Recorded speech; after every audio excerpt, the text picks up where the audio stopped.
Okay, so hello everybody. I'll try turning on my camera as well, but let me know if it goes a little bit dodgy. So my name's Oliver Bills. I'm from the University of Southampton. I'm an ex-Southampton everything. So I was an undergraduate there, a postgraduate there. I worked with the IT services there. I worked at the Students' Union, and now I'm a teaching fellow there. So I've kind of got a good perspective from pretty much every kind of angle. I've got a computer science background, and one of the key things is I enjoy doing innovation and experimenting with teaching. And sometimes it goes really well, and sometimes it really doesn't. And the example that I'm talking about today is using a technology called Discord, which might be something that you've heard of, and if not, hopefully this will expose you to the general idea of it, because this definitely fits into the category of something that went well. Now, the Discord fits in well in terms of the importance of the community, and that's something that was really lost during the pandemic and is really important to build up in alternative ways. And we found that Discord was a good way of doing this because it allowed students to support each other, and our courses are almost impossible without that. And it facilitated a dialogue between staff and students that continued all the way through to help get that kind of continual feedback and shaping of the course, and really brought a feeling of belonging and community for the student experience, especially for first year students. The need to make friends and for kind of social opportunities is really important, and again was something that was somewhat lost last year, and the idea of no longer being alone. Now, obviously, there are various different tools that are out there to do this. So our university's choice of tool was Microsoft Teams. But we saw a number of problems with this. There was limited interactions and engagement from students outside of lectures in the first semester. Asynchronous delivery needed asynchronous support. There was basically no real community, no real peer-to-peer support that was building up on that. There was very limited opportunities for any kind of social interaction or the building of friendships. One of the students sadly said that the only social opportunity they had was breakout rooms where nobody talked. So it was a little bit depressing for them. And it was very difficult to engage and interact with students. And we were faced coming into the second semester, and I was picking up a first year course with around 300 students on how can we do better? So some of you might have seen things like this on Teams, where you set up something and it barely gets any use other than just announcements from staff, occasionally with a comment here and there. And this really wasn't working very well for us. So we tried to see, is there something that we can take from this and build on? But maybe we need to change the platform or the technology that we're using to something that supports the students better. So there were some things that we noticed that did work well. Chat in lectures and sessions is usually quite active. It does help that people have to be there, and it's got that kind of synchronicity. However, it does have problems. It usually ends when the session ends. The academic leading the session is usually focusing on other things. It's only related to what's being presented. It's not much use out of context. The students can feel quite uncomfortable asking things publicly, especially if it's set up like our university, where everything had your full name attached to it, and students didn't want to be seen to be the person that was struggling or understanding. And there was no real scope for growing or sustaining a community. If people wanted to say, oh, that's really interesting, can we talk about that further? There's not really any good way of doing that. So we thought, if you can't bring the students to your module platform, and we couldn't get them to Teams, then why didn't we take the module platform to the students? So we looked at what all the students were using and setting up themselves for their clubs, for their societies, or for their own student support groups. And it was the same platform for all of them. It was Discord. Now, I'd never used Discord before, so this was a new experience for me. So we decided, let's see what we can do with it and how it works. So basically, Discord takes the best bits of Teams, Slack, Blackboard, Facebook groups, forums, chats, and puts it all into one single platform. And one of the important things is it's chat, not threads. So it has a lot more conversation that builds up around it. It's also great because it's completely free to use. It doesn't have any advertisements or anything like that at all. So IT at the university were quite happy to adopt it because it cost them absolutely nothing. It's available on all platforms and all devices. And as I said, it was already used significantly by students, and it's the growing most popular communication medium for the 18 to 21 age range, something that was highlighted in the recent UCAS study that was looking at preferred communication platforms. So why Discord? Well, as we said, it was the students' platform of choice. Just like staff have their preferences, so do students. And there's a lot more of them than there are of us. It handles synchronous, semi-synchronous and asynchronous all at the same time. And it really builds on that community aspect. It provides a social space, not just a workspace. It allows people to have peer-to-peer support. We brought in students, staff, demonstrators all in one place. It's open 24/7. It allows all forms of communication. So you can have text-based channels, but also voice, video, screen sharing, chat sessions. but it still provides the kind of control and moderation that is needed, where you can give staff the ability to handle issues or manage things if things become troublesome. And you can share everything: links, images, videos, code snippets, documents. And it looks a little bit like this. So on the left hand side, you've got categories that you can create, and within those categories you can then create various different channels. So we see there, this is for one particular module, Comp 1204 data management, and we've got some channels there on talking about coursework, getting help, information, and then we had group channels as well, for only people in particular groups to work together, and some voice channels where students could drop it in and out to chat with demonstrators and things like that. In the middle, you've got the main chat area, and you can have messages and it can be synchronous with people chatting immediately, or people can leave messages and pick them up later. And on the right hand side, you can see everyone that's online at the moment, and you can give colours and roles to different people. So we've got lecturers there, we've got demonstrators there, and then we've got all the students down there at the bottom. So we used it as an initial pilot in semester one with some third year modules, and then we did a full pilot to the entirety of first year computer science with over 300 students in semester two. So 300 students, 17 demonstrators, 20 staff members. So how exactly can you use Discord, and how does it differ? Well, we first of all began by setting up some general module chat and questions, and students started talking about anything and everything related to the module there. But then it became apparent that people were losing questions inside that chat. So then we set up some dedicated help channels. So it started growing quite organically. And then we had those channels where we knew that staff and demonstrators would be watching and answering questions. We then started having live sessions in Discord, and we managed to link this in with our lectures. So you could have a live chat at the side, and you could use Discord, or you could just have the live chat in the web browser if people preferred not to make use of the Discord. So it brought everybody all together onto the same platform. And then we set up something for direct questions, which was something that we just did as an experiment, but the students found really useful. So instead of messaging the live chat, which some students felt uncomfortable with, we set up a bot that they could send a message to that basically is just a virtual person in the chat. And if they sent a message to it, that bot would then put it into a private channel where all of the staff and demonstrators on that module would be able to see it and could then reply to the student privately. So it meant that instead of them having to message one person and only that person being able to reply, it would go out to an entire set of people who could reply, but the student wouldn't have to be visible to everybody else.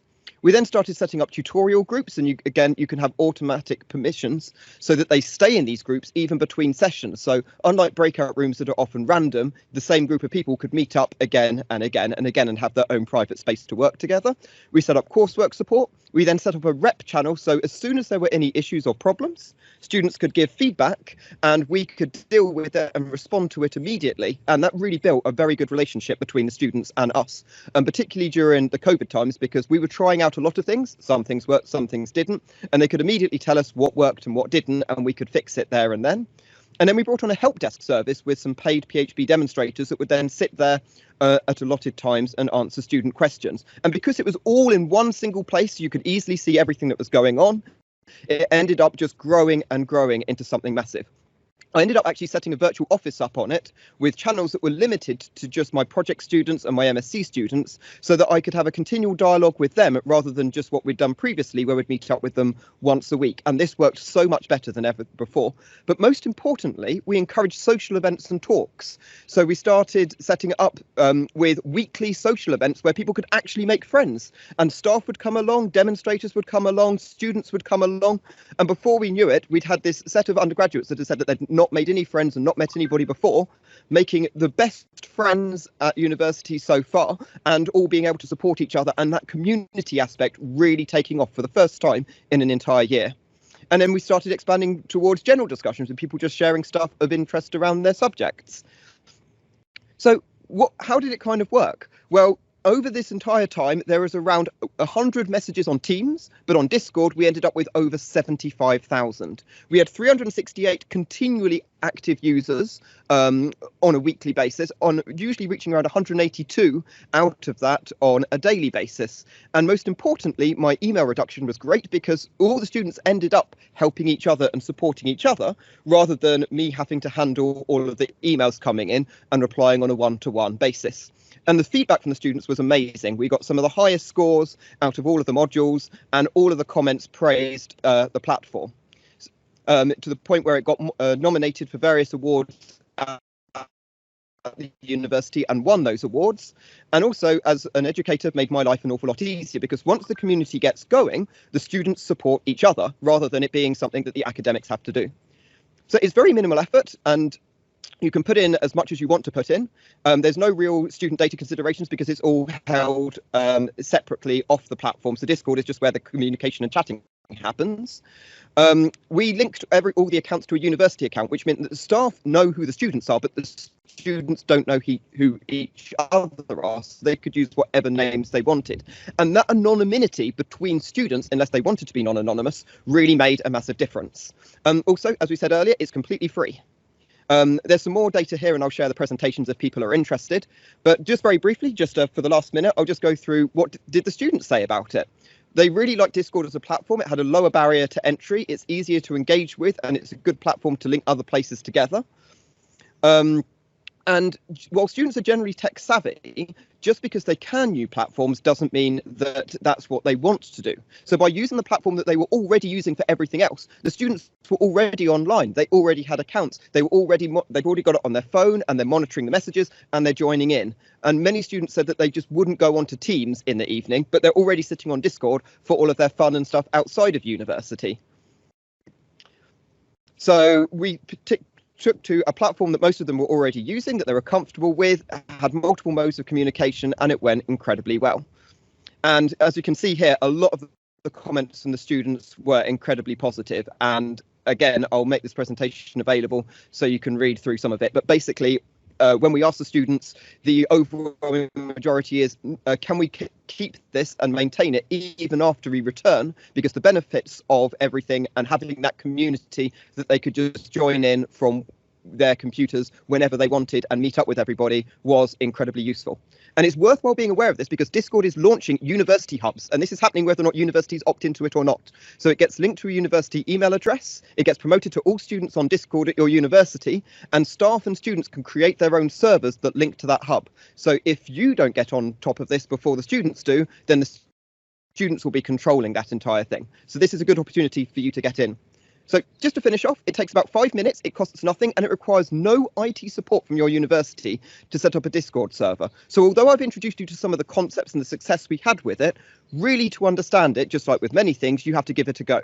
And if you go to the Discord website, you can sign up for an account, use it straight from the web browser or download the app if you prefer, and just give it a try and see what it has to offer. Invite a few friends along and give it a play. It's a good technology, but the other key message is that the technology alone isn't sufficient. You need keen staff and you need students to make it work and to build up that community initially. And you need that social aspect too. But if you drive it at the beginning, if you're quick on responding to students and you put lots of content on there at the beginning, before you know it, as happened to us, it became entirely self-sustaining. So I didn't have to answer student questions anymore because another student would get there beforehand. And they were just constantly chatting from 7 a.m. in the morning through to about 3 a.m. in the morning, depending on whether or not people were early risers or late sleepers. So I would strongly recommend this as a platform. It's definitely worth giving it a go and seeing how it could benefit you, because the advantages that we saw and actually building that university community was beyond anything that we had anticipated or expected. So hopefully that's a bit of an interesting introduction for you. I'm happy to answer any questions, and as I said, I'll share the slides. And if anybody would like to get in contact to talk about it or would like a tour around our Discord, then do feel free to drop me an email. I've just put my email address in the chat there for you.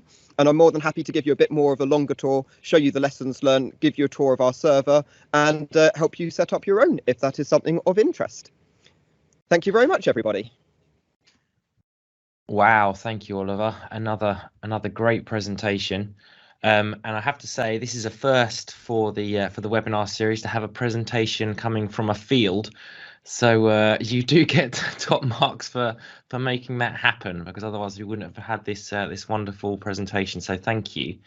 I think there will be a lot of questions, but we are going to be very tight for time. So I'm going to ask a quick question, if that's okay. And I guess you have kind of touched on it, but I was just interested to hear your thoughts.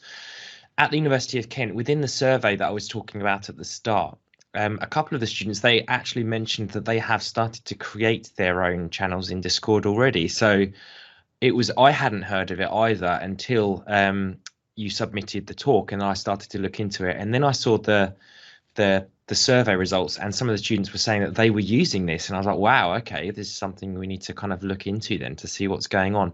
But some of the students, they were saying that using Discord, they felt that they weren't being heard.